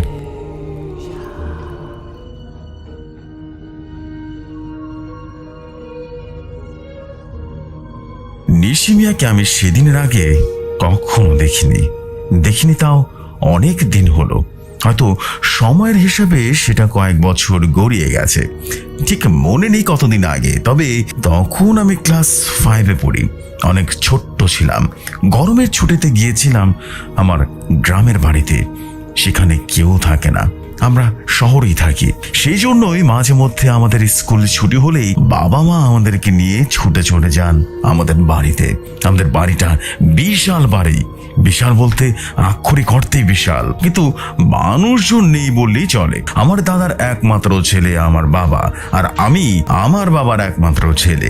বাবা ব্যবসা দেখার জন্য শহরে চলে এসেছেন, সাথে আমার লেখাপড়ার চিন্তাও মাথায় ছিল। সেজন্যই আমাকে শহরে নিয়ে এসে ভর্তি করিয়েছেন ভালো একটা স্কুলে। কিন্তু বাবা গ্রামের কেয়ারটেকার রেখে সেখানকার সবকিছু পরিচালনা করতেন। মাসে মাসে গ্রাম থেকে আমাদের জন্য ভালো চাল আসে, ডাল আসে, আর আসে প্রতি মৌসুমে ফল ফলাদি। কেয়ারটেকার বেচারা অনেক বুড়ো ছিল, আর সেই সুবাদে আমাদের বড় পুকুরের পাড়ে জংলায় আস্তানা হয়ে গিয়েছিল নিশি মিয়ার। খানিকটা পাগল টাইপের ছিল সেই লোকটা। এমনকি আমার বাবাও নিশিমাকে বেশ ভালো মতোই দেখাশোনা করার জন্য বলে দিয়েছিলেন কেয়ারটেকারটাকে। কেন বলেছিলেন সেটা আমি জানি না। সেদিন আমি বাড়িতে পৌঁছেই পাড়ার ছেলেদের সাথে খেলাধুলা করা শুরু করলাম। কিন্তু পরের দিন বাবা যেই ছিপ নিয়ে পুকুর পাড়ে গেলেন, আমিও পিছু পিছু একটা ছিপ নিয়ে বাবার থেকে দূরে ঘাটে বসে পড়লাম। বাবা শহরের ছিপ দিয়ে মাছ ধরতে পারে না, তাই গ্রামে আসলেই বসে পড়েন বড় পুকুর পাড়ে। আমিও বাবার কাছ থেকে মাছ ধরা শিখেছি, কিন্তু আমার ছিপে খুব একটা মাছ আসে না। কি এক নেশা! এই নেশায় সে ক্লাস 3 থেকে আমাকে পেয়ে বসেছিল। মাঝে মাঝে আমাকে নিয়ে বিভিন্ন লেকে মাছ ধরতে যেতেন বাবা, কিন্তু গ্রামে আসলে আমাকে না বলেই চলে যান মাছ ধরতে। আর আমিও বাবার সাথে পাল্লা দিয়ে মাছ ধরার চেষ্টা করি। সেদিন আমি বসেছিলাম মাছের আশায়, ছিপে কেঁচো লাগিয়ে বসে আছি তো বসেই আছি, কিন্তু মাছ আর আসছে না। ইচ্ছে ছিল বাবার আগে আমার মাছটা ধরে আসবে ছিপে, কিন্তু এলো না। পিছ থেকে একটা শব্দ পেলাম, কেউ একজন বলে উঠলো, বাবা এভাবে বসে থাকলে তার মাছ পাবি না। আমি পেছনে ফিরে তাকিয়ে রীতিমতো প্রচন্ড ভয় পেয়ে গেলাম। ছোট্ট আমার হৃৎপিণ্ডরা রীতিমতো লাফাতে শুরু করলো, পাগলের মতো লাফানো শুরু করলো। আমি বাবা বলে চিৎকার করতেও ভুলে গিয়েছিলাম। লোকটা লাল রঙের নেংটি পরা দেখে, সারা শরীরে আর কিচ্ছু নেই, বিভিন্ন জায়গায় বড় বড় তাবিজ ঝোলানো, আর জট পাকানো চুল, দাড়ি, ভেতরে দুটো লালচে লালচে চোখ, কিছু বিভৎস চেহারা। এই দেখে আমি রীতিমতো ভয় কাঁপাকাঁপি শুরু করে দিলাম। লোকটা বলল, বাবা ভয় পাইছো? ভয় পাও না, আমি তোমার কিছু করুম না বলে বিকট চিৎকার করে একটা হাসি দিল, এবং ভাঙা ভাঙা গলায় হাসিটা দিল। আমারে সবাই নিশি মিয়া বলে ডাকে। আমি বললাম, এটা কেমন নাম? লোকটা হা হা করে হেসে উঠলো। এটার কোনো মানে নাই বলেই আমার দিকে হেসে হেসে তাকালো। আমার ততক্ষণে মজা লাগতে শুরু করেছে, কারণ সে আমার পাশে বসার সাথে সাথে আমি একটা মাছের টোপ গোলা টের পেয়েছি আমার হাতে, আর সাথে সাথে একটা মাছ পেয়ে গেলাম। আমার পাশে মাছটাকে রাখতে রাখতে আমি খেয়াল করলাম লোকটার শরীর থেকে কেমন যেন একটা মাছের দুর্গন্ধ বের হচ্ছে। আমি পাত্তা দিলাম না, ভাবলাম হয়তো মাছ ধরেছি এই জন্য মাছের গন্ধ বেরোচ্ছে, এরকম কিছু না। খানিকটা সরে এসে বসলাম এই জন্য, আর সাথে সাথে আর একটা মাছ পেলাম। আমি মাছটাকে ছিপ থেকে খুলতে খুলতে জিজ্ঞেস করলাম, আপনি কি করেন? লোকটা বলল। লোকটা খিক খিক করে হেসে বলে উঠলো, আমি কিছু করি না, আবার অনেক কিছু করি। আমি বললাম মানে মানে আমি নিশি ডাকি মাঝে মধ্যে। এইটা কি জিনিস আমি বুঝলাম না। লোকটা তখন বলে উঠলো, এইটা হলো এমন এক জিনিস, যদি আমি সফল হই তাইলেও মানুষ মরে, সফল না হলেও মানুষ মরে। মানুষ মরার কথাটা শুনে আমি রীতিমতো ভয় পেয়ে গেলাম। তড়ি হড়ি করে উঠে যাবো এমন সময় পিছ থেকে নিশি মিয়া আমাকে ডেকে বলল, বাবা আমাকে একটা মাছ দেওয়া যাও। সে মুখের হাসিটা কোথা যেন গায়েব হয়ে গিয়েছে। তার কথা শুনে মনে হচ্ছিল যেন আমাকে হুকুম করছে। আমিও ভয় একটা মাছ ওনাকে দিয়ে সেদিনের মতো বিদায় নিলাম। বাসায় বাবার আগেই মাছ ধরে আনতে পারার খুশিতে সেদিন ভুলেই গিয়েছিলাম নিশি মিয়ার কথা। কিন্তু এখন মাঝে মাঝে মনে হয় সেদিন আমি মাছটা দেওয়ার সাথে সাথে পেছন ঘুরে কাঁচা মাছটাই খাওয়া শুরু করে দিয়েছিল নিশি মিয়া। হয়তো আমি ভুল দেখেছিলাম, হয়তো না, কি জানে। পরের দিন আমি নিশি মিয়াকে বেমালুম ভুলেই গেলাম, কারণ টগর আর ওর বাবা মা মানে আমার ফুপা ফুপু এসেছিলেন আমাদের বাড়িতে বেড়াতে। আমার থেকে 1 বছরের বড় টগর আমার সাথে স্কুলে পড়তো, আর ওকে পেয়ে আমি ভুলে গিয়েছিলাম সবকিছু। দুজনেই যত পারছিলাম দুষ্টুমি করলাম, নিজেদের আম বাগান ফেলে আরেকজনের বাগানে গিয়ে হানা দিলাম, ইচ্ছে মতো ঘোরাঘুরি দৌড়াদৌড়ি, ইচ্ছে মতো ডাব খাওয়া। এভাবে কেটে গেল 3টা দিন। 5ম দিন হঠাৎ সব আনন্দ যেন থেমে গেল। সকালবেলা ফুপু ফুপা নাস্তা করে বাজারে গিয়েছিলেন, সেখান থেকে লোকজন ধরাধরি করে নিয়ে আসলেন বাড়িতে। প্রচন্ড বুকের ব্যথায় উনি কাতরাচ্ছিলেন। আমরা দেখে রীতিমতো ভয় পেয়ে গেলাম। ডাক্তার ডাকা হলো, উনি নিয়ে যেতে বললেন সদর হাসপাতালে। বাবা খুব দ্রুত ওনাকে হাসপাতালে নিয়ে গেলেন। সেখানে ডাক্তার ওনাকে ওষুধ দিলেন, কিন্তু বুকের ব্যথা কেন যেন কমছে না। আমরা সবাই হাসপাতালে ছিলাম। বাবা আমাকে আর টগরকে নিয়ে বাড়িতে চলে এলেন। বাড়িতে এসে কেয়ারটেকারকে দিয়ে ডাকলেন নিশি মিয়াকে। নিশি মিয়া আসার আগেই আমাকে আর টগরকে অন্য ঘরে পাঠিয়ে দিলেন বাবা। কিন্তু আমার কেন যেন সন্দেহ হলো। আমি বাইরে দাঁড়িয়ে পর্দার আড়াল থেকে ওনাদের কথা শুনলাম। বাবা বলছে, আমার বোন জামাইরে তুমি বাঁচাও নিশি মিয়া। নিশি মিয়া বলল, বাঁচাইতে পারুম, তয় আমার কইলাম রাত পর্যন্ত টাইম দেওয়ান লাগবো। মা বলল, আমি বিনিময় কি দেবো তোমাকে? নিশি মিয়া বলল, বেশি কিছু না, শুধু আমার 2খানা কাঁচা মাছ আর মুরগি দেবেন, পেট ভরা কিনা আমার। বাবা বলেন, আর যদি তুমি বাঁচাইতে না পারো? নিশি মিয়া বললেন, না পারলে আমি আমার শরীরের মাংস কাটা দিব। এতটুকু শুনে আমি চলে গেলাম আমার ঘরে। সেখানে ঢুকে কিছুক্ষণের মধ্যেই ভয় রীতিমতো খিঁচুনি উঠলো। পরে টগরকে সবকিছু খুলে বললাম, কিন্তু সে কোনোভাবেই বিশ্বাস করেনি। পরের দিন আমি 2বার হাসপাতালে গিয়ে ফুপাকে দেখে এসেছি। ওনার অবস্থা আরো খারাপের দিকে গেছে। কিছুক্ষণ উনি ঘুমান, আবার কিছুক্ষণ চিৎকার চেঁচামেচি শুরু করেন। এর মাঝে সন্ধ্যার দিকে নিশি মিয়া এসে গেছে তাকে দেখতে। আমি মায়ের কাছে শুনেছি নিশি মিয়া নাকি ফুপাকে একটা পানি খাইয়ে দিয়ে চলে গেছে। সেদিন সন্ধ্যায় টগর ছিল ওর বাবার সাথে। আমি একা একা কাটিয়ে দিয়েছি বাসায়। পাশের পাড়ার সুমন আর সুমি এসেছিল আমাদের বাড়িতে। সুমন এসে আমাকে এক আজগুবি গল্প বলল। নিশি মিয়া নাকি ধূপ ধুনো নিয়ে তৈরি হয়ে গিয়েছে। সে আজকে নিশি ডাকবে, প্রতি বাড়ি বাড়ি গিয়ে এই ধুনো দেবে আর মানুষের নাম ধরে একবার করে ডাকবে। যদি কেউ সেই ডাকের সাড়া দেয় তবে তার মরণ হবে আর ফুপু বেঁচে উঠবেন। শুনে আমি রীতিমতো ভয় পেয়ে গেলাম। সেদিন রাতে আমি ঘুমাতে পারিনি। বাসায় বাবা ছিলেন নিচে, আমি আর মা ছিলাম উপরে। নিশি মিয়ার কাছে বলা ছিল সে যেন আমার বাড়িতে ত্রিসীমানায় না আসে। আমাদের এই কারণেই কোনো ভয় ছিল না। সারা রাত ধরে আমি থরথর করে কেঁপেছি নিশি মিয়ার ডাক শোনার জন্য। হঠাৎ করে মনে হয়েছিল কে যেন অনেক দূর থেকে ডেকে চলেছে, কিন্তু মনের ভুল ভেবে আমি আবারও ঘুমিয়ে গিয়েছি। এর পরের দিনটা আমাদের জন্য অনেক খারাপ একটা দিন ছিল। ফুপা রাতের বেলাতেই মারা গিয়েছেন। নিশি মিয়ার ডাকে কোনো কাজ হয়নি। লাশ নিয়ে যাওয়া হলো ফুপার বাড়িতে। সেখানে আমরা সবাই গেলাম। সবার মনটা খুব খারাপ ছিল সেদিন। ফুপু আর টগরের চোখের কান্না রীতিমতো আমি দেখতে পারছিলাম না। অনেক কেঁদেছি, অনেক। ফুপার দাফন সম্পন্ন করে সেদিন রাতে আমরা থেকে গেলাম ফুপুদের বাড়িতে। ওনারা খুব একটা অবস্থা সম্পন্ন মানুষ ছিলেন না। অনেক ছোট থেকেই কুঁড়ে ঘর ছিল ওনাদের। ফুপাকে যেখানে কবর দেওয়া হয়েছে এর থেকে সামান্য দূরে একটা ডোবা আছে, সেখানে ওনাদের ঝুলন্ত একটা টয়লেট ছিল, আর সামনে একটুকু উঠান ছিল ওনাদের বাড়ি। রাতে আমরা কোনো রকমে কিছু একটা খেয়ে শুয়ে পড়লাম, আর এক ঘরে আমি আর টগর আর আমার মা, অন্য ঘরে ফুপু আর ওনাদের বাড়ির আরেকজন। আব্বা বাইরে ঘরে শুলেন, আর ঘরের ভেতরে এই সময় প্রস্তাব আসলে একটা পিতলের পাত্রে করতে হবে এই ব্যবস্থা করা হলো। কিন্তু হঠাৎ আমার প্রচন্ড টয়লেট ধরেছিল সেদিন। রাতের বেলা আমি আম্মাকে ডেকে তুলতে ভয় পেলাম। সারাদিন অনেক কেঁদে কেঁদে আম্মা রীতিমতো ঘুমিয়ে পড়েছে। আমি টগরকে ডেকে তুললাম, বললাম আমার সাথে যেন একটু বাইরে যাওয়া হয়, আমার টয়লেট এসেছে। টগর ল্যাম্প জ্বালিয়ে আমার সাথে আসলো। ভালোই আমি টয়লেটটা সেরে যে বের হতে যাব, এমন সময় আমার পায়ের কাছে কিছু একটা টপ করে পড়লো, আর আমি রীতিমতো হত চকিয়ে গেলাম। প্রথমে নিশি মনে করলেও পরে দেখলাম টগরের পায়ের কাছে ল্যাম্প ধরে বসে আছে লাল কিছু একটা। আমি আর টগর প্রায় একসাথে উপরে তাকালাম, দেখি আমাদের ঠিক উপরে কেউ একজন বসে আছে। সারা শরীরে কিচ্ছু নেই, মুখে সব দাঁত আর গোপ, পা দুলিয়ে বসে বসে কি একটা যেন খাচ্ছে। চেহারা দেখা যাচ্ছে না, শুধু দেখা যাচ্ছে চোখ দুটো, লালচে সাদা চোখ দেখে আমি রীতিমতো চিনে ফেললাম ওকে। সে আর কেউ নয়, আমাদের নিশি মিয়া। কিন্তু সে এখানে কি করে? এই সব ভাবার আগে দেখি নিশি মিয়া নিজের পেটে খানিকটা নিশ দিয়ে এক টুকরা মাংস কেটে নিল।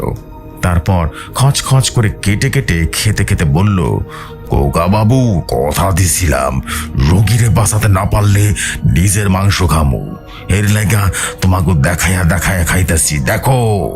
বলি দাঁড়ালো একটা জিনিস দিয়ে নিজের রানের খচখচ করে একটা মাংস কেটে নিজেই খাওয়া শুরু করলো।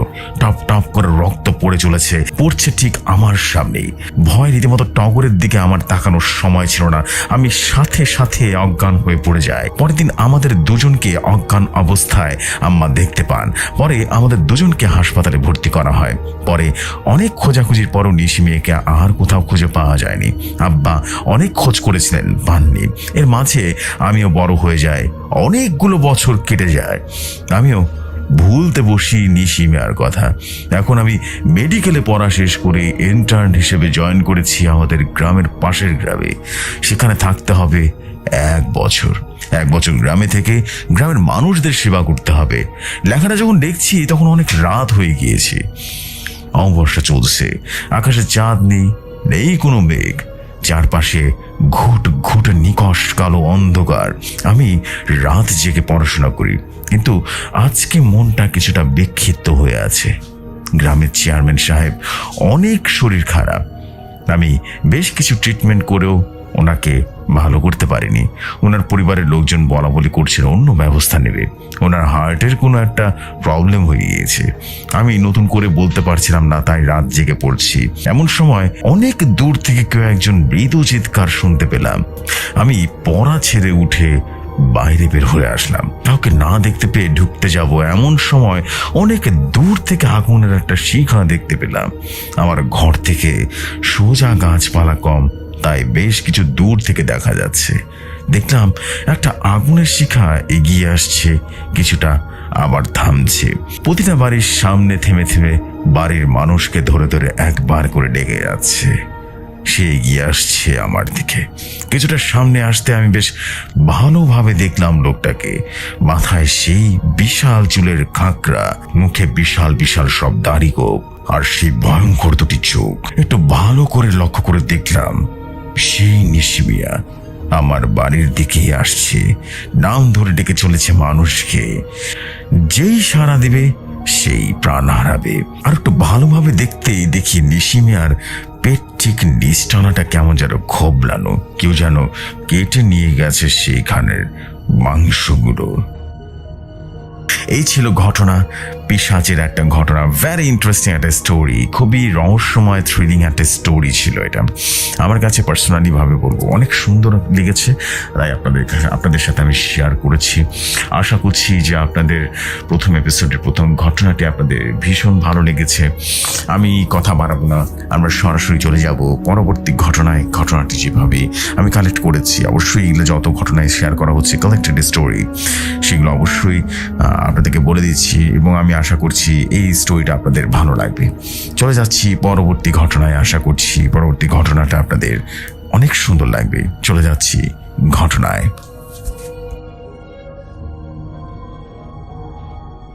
সকাল 10টা নাগাদ পান্ডুয়া এসে পৌঁছেছি বাল্যবন্ধু অতুল রায় বাড়িতে। বেশ কয়েক বছর দুজনের কোনো যোগাযোগই ছিল না, কিন্তু কাল বিকালে হঠাৎ করে অতুলের ফোন পেলাম। স্কুলে গ্রীষ্মের ছুটি আছে বলে তেমন কোনো কাজের চাপ নেই, তাই অতুলের প্রস্তাবে কোনো আপত্তি না জানিয়ে চলে এলাম। এখানে পৌঁছে দেখি আমার কলেজের আরেক বন্ধু সঞ্জু আমন্ত্রিত। 3 বন্ধুতে অনেক ঘোরাঘুরি হলো। এখানে ওখানে ঘুরে দেখার মতো অনেক কিছু আছে। সন্ধ্যার কিছু আগে আমরা মহিমগড় রাজবাড়ির সিঁড়ির সামনে গিয়ে হাজির হলাম। 20-30টা সিঁড়ি ভেঙে রাজবাড়ির চৌকাঠে পা রাখতেই গার্ড ভম্বল সেনা আমাদের সাথে সাথে যেতে লাগলেন। তার মুখে শুনলাম এই রাজবাড়ি নিয়ে কিছু অবিশ্বাস্য কাহিনী রয়েছে। সিংহ বংশীয় এক রাজা বিজয় প্রতাপ মারা গেছেন প্রায় 100 বছর আগে, কিন্তু জনশ্রুতিতে আছে আজও নাকি তার আত্মা এই বাড়ির আনাচে কানাচে ঘুরে বেড়ায়। আমি গার্ডকে জিজ্ঞেস করলাম, আচ্ছা রাজ পরিবারের কেউ এখানে থাকে না?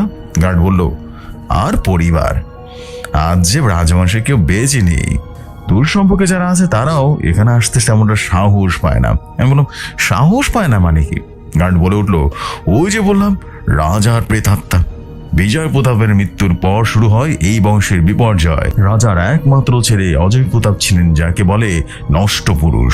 মদ আর মেয়ে মানুষ নিয়ে বিভোর হয়ে থাকতেন, আর ওদিকে বন্ধুরা মজা লুটত। রাজকোষ দিন দিন শূন্য হতে থাকে। রাজবাড়িটা একটা নোংরামির ঘাটিতে পরিণত হলো। বাজারে অনেক বদনাম করে ফেললো অজয় প্রতাপ। অবশেষে হঠাৎ তিনি একদিন খুন হলেন। খুনি ধরা পড়েনি বটে, তবে লোকে বলে সিংহ বংশের অবশিষ্ট সম্মানটুকু বজায় রাখার জন্য বিজয় প্রতাপের আত্মাই নাকি তার ছেলেকে শেষ করেছে। আমি হেসে মন্তব্য করলাম, রাজার প্রেতাত্মা?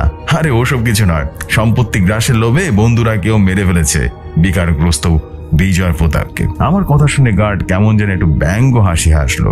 এদিক ওদিক ঘুরে রাত 9টা নাগাদ আমরা অতুলের বাড়িতে ফিরে খাওয়া দাওয়া শেষ করে ঘুমাতে গেলাম। আমার সঞ্জু শোয়ার ব্যবস্থা হয়ে গেছে একই ঘরে। রাত্রে সঞ্জু আমাকে একটা মোটা সোনার হার বের করে দেখালো। আমি চিনতে পারলাম এটা তো রাজা বিজয় প্রতাপের মূর্তি, গলায় দেখা সেই চেনটা। আমি চিৎকার করে বলে উঠলাম, হ্যাঁ সঞ্জু, এটা তুই রাজবাড়ি থেকে চুরি করে এনেছিস? সঞ্জু বলল, আগে হ্যাঁ, তো কি হয়েছে? মরা মূর্তিটার গলায় বেকার পড়েছিল, তাই ঝেড়ে নিয়ে আসলাম আর কি। এটা এবার আমার গলায় ঝুলবে। আমি বললাম, দেখ ভাই, আমার খুব ভয় করছে, কিন্তু বিজয় প্রতাপের আত্মার ব্যাপারটা যদি সত্যি হয় তাহলে কিন্তু তোর কপালে দুঃখই আছে। সঞ্জু বলল, দূর বাদ দে তো, যত সব ছেলে মানুষই গল্প। আমি বললাম, তা যাই হোক, চুরি করাটা কিন্তু অন্যায় যা বলিস। কাল আমরা দুজন রাজবাড়িতে আবার যাব, তুই চুপি চুপি যেখানকার জিনিস সেখানেই রাখে আসবি, ওকে? সঞ্জু বললো, আর কালকের কথা কালকে চিন্তা করা যাবে, এখন ঘুমাতো। এত দামি একটা চেন ফালতু ফালতু হাতছাড়া করবো? পাগল নাকি তুই? সকালে বাইরে থেকে অতুলের হাঁক ডাক শুনে ঘুম ভাঙতে দেখি আমি বিছানার পাশে মেঝেতে শুয়ে আছি। ধরফর করে উঠে পড়ি। আমি হতভাগ হয়ে গেলাম। সঞ্জু ঘরে নেই। মনে পড়লো রাতের স্বপ্নটার কথা।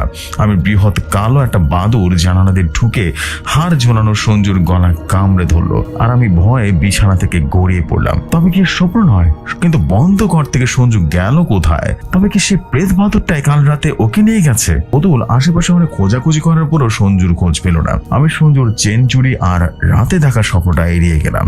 রহস্যটা কাটিয়ে তোলার জন্য আমি অবশেষে সঞ্জুর মোবাইলে কল করলাম। কয়েকবার রিং হওয়ার পর অবশেষে ফোনটা রিসিভ করা হলো। আমি ভুল পরিচয় দিয়ে বললাম, হ্যালো সঞ্জু, আমি তীর্থশঙ্কর বলছি, চিনতে পেরেছিস? আরে হাওড়ার তীর্থশঙ্কর, তোর বন্ধু। কান্না ভেজা গলায় উত্তর এলো, আমি সঞ্জু নই, সঞ্জুর বাবা বলছি। সঞ্জু আর নেই এই দুনিয়াতে। আমি বললাম, নেই মানে? কি বলছেন এসব? কি হলো ওর? সঞ্জুর বাবা বলল, জানি না বাবা, কাল রাতে পান্ডুয়া গিয়েছিল বন্ধুর বাড়ি। রাত 3টার দিকে ফিরে ঘুমোতে গিয়েছিল, আর ওঠেনি। অনেক ডাকাডাকি করে সারা না পেয়ে দরজা ভেঙে দেখি এই অবস্থা। আমি বললাম, সে কি অদ্ভুত ব্যাপার, ডাক্তার ডাকেননি? ডাক্তারবাবু কোথায়? তিনি কি বলেছেন? ফোনের ওপাশ থেকে উত্তরটা শুনে আমার কাছে সব জলের মতো পরিষ্কার হয়ে গেল, আর ভয়ে সারা শরীর আমার ঝাঁকুনিতে উঠল। সঞ্জুর বাবা কান্নায় ফেটে পড়লেন আর বললেন, ডাক্তারবাবু এসেছিলেন। উনি বললেন কোন এক বিভৎস ভয়ে সঞ্জুর হার্ট অ্যাটাক হয়েছে। অতুলের এই কথাটা শুনে আর থাকতে মন করছিল না। এই বিভৎস অভিজ্ঞতার শিকার হয়ে আমার হৃদস্পন্দন বহু গুণ বেড়ে গেছে। ব্যাগপত্র গুছিয়ে 10টা নাগাদ অতুলের বাড়ি থেকে বেরিয়ে পড়লাম। পথে পড়লো সেই রাজপ্রাসাদ। একবার ভেতরে গিয়ে ঘুরে আসতে মন চাইলো বলেই প্রাসাদে ঢুকে পড়লাম। আর সেখানে গিয়ে আরো এক উন্মাদনার শিকার হলাম। দেখলাম বিজয় প্রতাপের সেই মূর্তিটার গলায় ঝুলছে সঞ্জুর চুরি করা সেই দামি চকচকে সোনার চেনটা।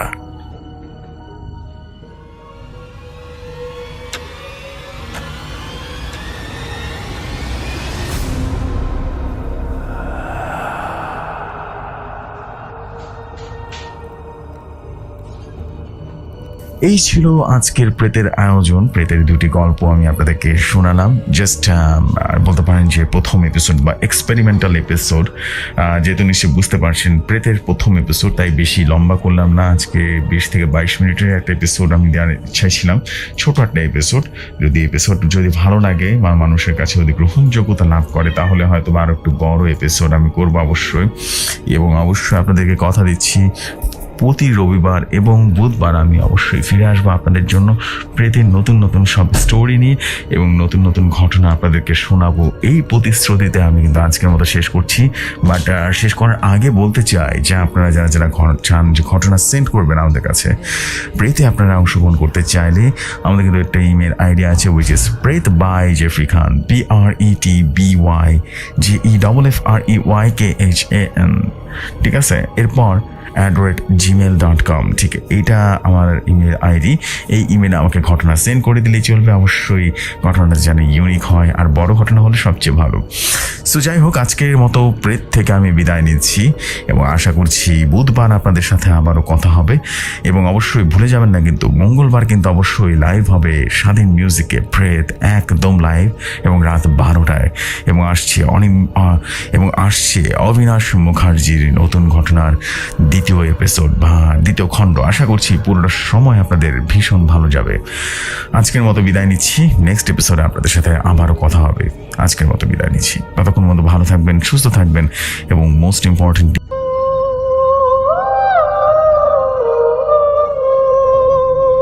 নেসেলার ভাই ও বোনেরা, আপনারা সবাই ভালো আছেন? আপনাদের দোয়াতে আমিও ভালো আছি। আমি প্রতিদিন বাছাইকৃত কিছু ভয়ানক ভূতের গল্প আমি রাত 10টা বাজে এই চ্যানেলে পাবলিশ করে থাকি। আপনাদের যদি ভালো ভিডিও দেখতে মন চায়, ভালো ভয়ানক ভূতের ঘটনা শুনতে যদি ইচ্ছুক থাকেন, তাহলে আমার এই চ্যানেলটাতে আপনারা সব সময় বাছাইকৃত পর্বের ভয়ানক গল্পের ঘটনা শুনতে পারবেন। আমি প্রতিনিয়ত বিভিন্ন জায়গা থেকে বাছাইকৃত ভিডিও আমি সংগ্রহ করে আমি আমার চ্যানেলে রাত 10টা বাজে পাবলিশ করে থাকি। আপনাদের যদি আমার এই ভিডিও ভালো লেগে থাকে তাহলে আপনারা আমার পাশে থাকবেন আর আমার চ্যানেলটাকে দয়া করে সাবস্ক্রাইব করে দেবেন, পারলে শেয়ারও করে দেবেন। আসসালামু আলাইকুম। হিন্দু ভাইদেরকে আদাব। আপনারা সবাই ভালো থাকবেন, আপনাদের জন্য আমি দোয়া করি। আমি আমার গল্পটি এখানেই শেষ করলাম।